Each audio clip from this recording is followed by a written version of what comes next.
আজ আপনাদের সাথে একটি দারুণ অভিজ্ঞতা শেয়ার করব। 2023 সালের 2 জুন উড়িষ্যার বালাসোর জেলার বাহানাগা বাজার স্টেশনের কাছে ঘটে যায় এক ভয়াবহ ট্রেন দুর্ঘটনা। সেই দুর্ঘটনায় জড়িয়ে পড়ে করমণ্ডল এক্সপ্রেস, শত শত যাত্রী আহত ও বহু প্রাণহানি। আমরাও তখন পুরী যাওয়ার পরিকল্পনা করছিলাম। জুন 6 তারিখে পুরী এক্সপ্রেসের টিকিট কাটা ছিল, কিন্তু দুর্ঘটনার কারণে সেই ট্রেনও বাতিল হয়ে যায়। টিকিটের টাকা ফেরত পাওয়া গেলেও মনটা ভারী হয়ে গেল। তবুও পুরী যাওয়ার ইচ্ছে থামানো গেল না। আমরা ঠিক করলাম এবার বাসেই যাব, কিন্তু কলকাতার সব প্রাইভেট বাস তখন ঠাসা, কোনো সিট নেই। ঠিক তখনই খবর পেলাম উড়িষ্যা সরকার কলকাতা থেকে ভুবনেশ্বর পর্যন্ত বিশেষ বাসের ব্যবস্থা করেছে, পুরোটাই ফ্রি। আমাদের বাস ছাড়ার কথা ছিল রাত 8টায়।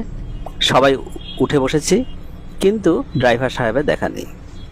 রাত 9টার দিকে তিনি অবশেষে এলেন, হাসি মুখে বললেন, চলুন শুরু করি যাত্রা। আর তখনই বাস ছুটে চলল অন্ধকার রাস্তায়। প্রথম দিকে সব কিছু ঠিকঠাকই ছিল, রাস্তা ফাঁকা, বাতাস ঠান্ডা, আমরা সবাই শান্ত। কিন্তু প্রায় 2 ঘন্টা পর হঠাৎ ড্রাইভার সাহেব বললেন, ঘুম পাচ্ছে, একটু বিশ্রাম নিতে চাই। সবাই অবাক হয়ে একে অপরের দিকে তাকালো। তখনই এক যাত্রী উঠে বললেন, আমি নিজেও বাস ড্রাইভার, আমি চালাবো, আপনি বিশ্রাম নিন। প্রথমে আমরা ভেবেছিলাম মজা করছেন, কিন্তু না, তিনি সত্যি ড্রাইভার সিটে বসে গাড়ি চালাতে শুরু করলেন। পুরো বাস তখন হাসিতে আতঙ্কে মিশে গেছে। 1 ঘন্টা পরে আসল ড্রাইভার ঘুম থেকে উঠে অবাক হয়ে বললেন, এ কে বাস চালাচ্ছে? সবাই একসাথে হেসে উঠল। তিনি আবার স্টিয়ারিংয়ে হাত নিলেন, এবার একটু ধীরে সাবধানে গাড়ি চালাতে লাগলেন। ভোরের আলো ফুটতেই আমরা থামলাম এক ছোট্ট চায়ের দোকানে। আমি নিজে ড্রাইভার আর কন্ডাক্টরকে চা খেতে দিলাম। তাদের বললাম, আপনারা শুধু ড্রাইভার নন, আপনাদের হাতে আছে যাত্রীদের আর পরিযাত্রীদের স্বপ্ন।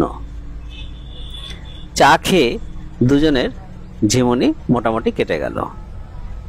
তারপর থেকে ওনারা মনোযোগ দিয়ে গাড়ি চালালেন।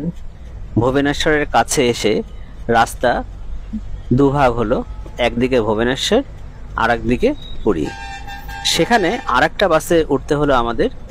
শেষ পথটা সেই বাসেই গেলাম। যাত্রা সহজ ছিল না, ছিল ভয় ও ক্লান্তিও, কিন্তু শেষমেশ ভগবান জগন্নাথের কৃপায় আমরা নিরাপদে পৌঁছে গেলাম পুরীতে। পুরীর বাতাসে, সমুদ্রের ঢেউয়ে মনে হচ্ছিল যাত্রা যতই কঠিন হোক, গন্তব্য যদি জগন্নাথ ধাম হয় তাহলে সব কষ্ট সার্থক। এই ছিল আমাদের বিশেষ বাস যাত্রার গল্প। আমরা যখন বাসে করে যাচ্ছিলাম সেই চিত্রই আমি ধারণ করেছি ভোর থেকে। আপনারা যে ভিডিও এতক্ষণ উপভোগ করলেন, আমি ভোরের আলো ফোটার সাথে সাথেই সেই যাত্রাকে স্মরণীয় করে রাখার জন্যই আমি এই ভিডিওটি ধারণ করেছিলাম। আশা করি আপনাদের সকলেরই ভালো লাগবে এই বিশেষ গল্প।